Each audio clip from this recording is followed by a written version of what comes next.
Hi friends, అందరికీ పిల్లలకి ఎంతో ఇష్టమైన స్వీట్ తర్వాత కొత్తగా అండి చాలా బాగుంటుంది ఈ స్వీట్ అయితే గిన పాలతో వెరైటీగా గులాబ్ జాములు అనమాట. ఒక్కసారి ఇలా తింటే పిల్లలు ఇంకొకసారి ఇవే కావాలంటారు. అంత బాగుంటుందండి, అంత టేస్టీగా, అంత స్వీట్ అనమాట. చేయడం కూడా సింపుల్లోనే ఈజీగా చేసేసుకోవచ్చు, పిల్లలు కూడా ఈజీగా చేసుకుంటారు. ఈ ప్రాసెస్ అనేది సింపుల్గా అయిపోతుంది. వీడియో అంతా కంటిన్యూ అవుతుంది. వీడియో ఒకసారి చూసేయండి ఫ్రెండ్స్. అలాగే లాంగ్ వీడియోలోకి వెళ్ళిపోదాం, వచ్చేసేయండి అందరూ. తప్పకుండా వీడియో మొత్తం అయితే చూసేయండి. ఇక్కడైతే ఇదైతే పాల పిండి తర్వాత గులాబ్ జామ్ పిండి అండి, రెండు పిండిలు కలిపి చేస్తున్నాం. మామూలు ఉత్త గులాబ్ జామ్ పిండితోనే అయినా చేయొచ్చు, కానీ ఇట్లా పాల పిండి వేయడం కూడా చాలా బాగుంటుంది అనమాట. టేస్ట్ మాత్రం సూపర్గా ఉంటుంది. మనకి మామూలుగా పాలపిండి దొరుకుతుంది కదండి, అలాగా నేనైతే ఒక కప్పు పాలపిండి, ఒక కప్పు గులాబ్ జామ్ పిండి రెండు తీసుకున్నాను అనమాట.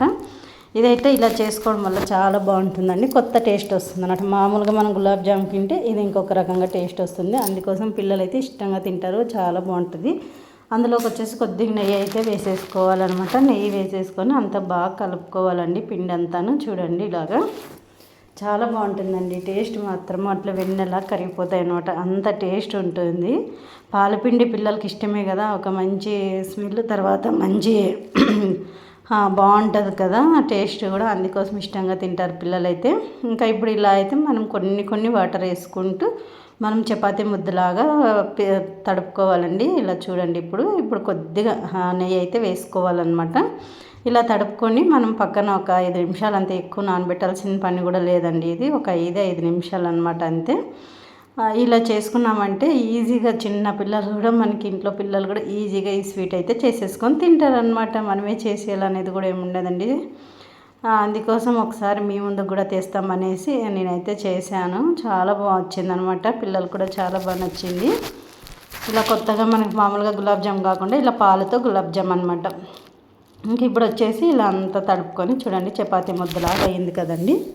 ఇలా తడిపేసుకొని ఒక ప్లేట్ మూసి ఒక 5 నిమిషాలు అయితే పక్కన పెట్టేసుకోవాలండి. ఇంక ఇప్పుడు ఒక 5 నిమిషాల తర్వాత చూడండి, నేనైతే ఇలా అయిపోయింది అనమాట. బాగా మెత్తగా అయింది చూడండి, ఇలా చేతికి కూడా అంటుకోలేదు. ఇలా చూడండి, ఇట్లా స్మూత్గా మెత్తగా చాలా బాగా అయిపోయింది, చేతికి కూడా అస్సలు అంటుకోలేదు చూడండి. ఇంక ఇప్పుడు ఇది వచ్చేసి మనం చిన్న బాల్స్ లాగా చేసుకోవాలి. మనం గులాబ్ జామ్ బాల్స్ ఎలా చేసుకుంటామో సేమ్ అలాగే అనమాట. అలా చేసుకుంటే గిన చాలా బాగుంటాయండి. చిన్నగా చేసుకుంటేనే టేస్ట్ బాగుండేది ఇవి. ఇంక ఇలా మనం చేసేసుకొని సేమ్ మనం గులాబ్ జామ్ ఇలా చేస్తాము అలా, ఏమంటే ఇందులోకి పాలపిండి వేస్తాం అంతే మనము.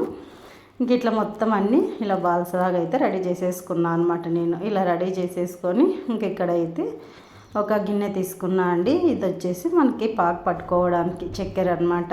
ఇంక ఇప్పుడు ఒక కప్పు చక్కెర అయితే తీసుకున్నా. మాకు స్వీట్కి సరిపడే చక్కెర తీసుకున్నా అండి. ఎక్కువ కావాలనుకున్నా ఇంకొద్దిగా ఎక్కువ వేసుకోవచ్చు. ఇంక ఇది చక్కెరతోనే చేయాలి కదా, ఇంకా తప్పదు. అందుకోసం చక్కెర అయితే తీసుకొని ఒక గ్లాస్ వాటర్ వేసేసి, మనకి ఇంకా సరిపడే అండి, కొలతలు ఏముండవు ఇవి, మామూలు మనకి అందాజుతో సరిపడే వేసుకుంటాం అంతే. ఇలా స్టవ్ మీద పెట్టేసి చక్కెర బాగా ఉడికినివ్వాలండి ఒక 5 నిమిషాలు. పాకం రావాల్సిన అవసరం అయితే లేదు, ఊరికే మామూలుగా ఉడికించుకోవాలన్నమాట.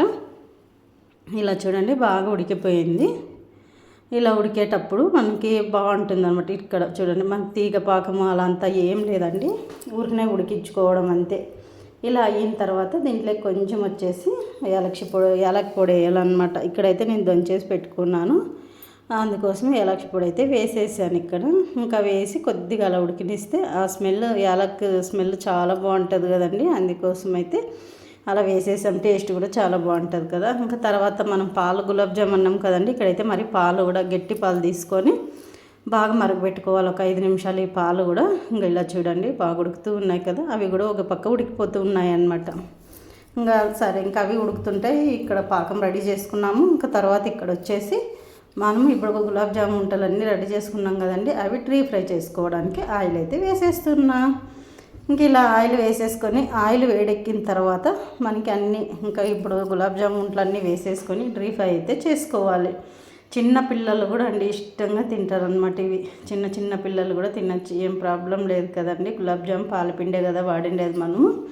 అలా ఇప్పుడు చిన్న మంట పెట్టుకొని ఇలా లోపల వరకు ఉడికేలాగా స్లోగా అయితే మంట పెట్టుకొని ఉడికించుకోవాలన్నమాట మనం. ఇలా చూడండి, ఇలా మంచి గోల్డెన్ కలర్ వచ్చినాక తీసి పాకంలోకి వేసేయడము. ఇలా పాకంలోకి వేసేసి ఒక 5 నిమిషాలు అయితే పాకం బీర్చడానికి మనం అన్నీ రెడీ చేసేసుకొని వేసి ఒక 5 నిమిషాలు అయితే మూత పెట్టి పక్కన పెట్టుకోవాలండి. అప్పుడు మనకి గులాబ్ జాములు అన్నీ పాకం అనేది బీర్చుకుంటాయి అన్నమాట. ఇట్లా ఇంకొన్ని ఉంటే అవి కూడా వేసానండి. మళ్ళీ నేను చూడండి ఎంత బాగా గోల్డెన్ కలర్ వచ్చాయి కదండి, చూస్తుంటేనే తినాలనిపిస్తుంది, అంత బాగున్నాయి చూడండి.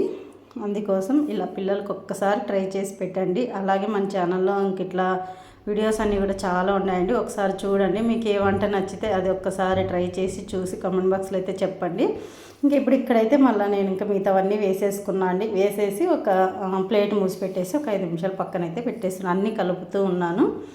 ఇలా మనం కలిపి ఇంకా ప్లేట్ మూసేసినాం అనుకో అవి అన్నీ బాగా బీర్చుకుంటాయి అన్నమాట. పాకం అంతా బీర్చుకుంటే మనకి మంచి బాగా టేస్ట్ వస్తుంది చూడండి. ఇప్పుడు ఒక 10 నిమిషాల తర్వాత అండి బాగా అంతా పాకం అంతా ఎత్తి బీర్చేసుకున్నాయి చూడండి.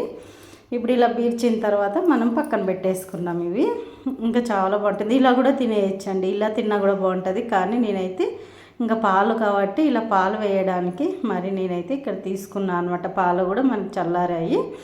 ఇలా గులాబ్ జామున్లోకి మనం పాలన్నీ వేసేసుకుంటామండి. ఇంకా ఇవి ఇలా కలుపుకొని తీసుకుంటే అయినా చాలా బాగుంటుంది. మనం ఇలా తీసుకొని ఫ్రిడ్జ్లో పెట్టుకొని అయినా తినచ్చు, లేదు ఫ్రిడ్జ్ వద్దు మనకు అనుకుంటే ఇలాగే కూడా తీసుకోవచ్చండి. మనం ఇలా తీసుకుంటేనే చాలా బాగుంటుంది. చాలామంది ఫ్రిడ్జ్ అయితే వాడరు కదా, అందుకోసము ఇంక ఇలా రెడీ చేసేసుకొని ఇంకా ప్లేట్లోకి గిన్నెలోకి సర్వ్ చేసుకుంటే అయిపోతుందండి. ఇలా చూడండి ఎంత బాగుంటాయండి, చూస్తుంటేనే తినాలనిపిస్తుంది. పాలతో అయితే ఇంకా అస్సలు అమృతంలాగా ఉందన్నమాట. పాలు కూడా కొంచెం బాగా కాంచి చిక్కడి పాలు వేసుకుంటే మంచి టేస్ట్ వస్తుందండి. అందుకోసం నేనైతే ఇలా చేసి ఇలా అయితే రెడీ చేసుకున్నాను అనమాట. తప్పకుండా మీరు కూడా ఒక్కసారి ఇలా రెడీ చేయండి ఫ్రెండ్స్. పిల్లలు అయితే ఇష్టంగా తింటారు, మళ్ళా చేయాలని కూడా అడుగుతారు. సింపుల్ ప్రాసెస్ కదా. అలాగే మన ఛానల్ మీకు నచ్చినట్లయితే లైక్, షేర్, సబ్స్క్రైబ్ చేసుకోండి.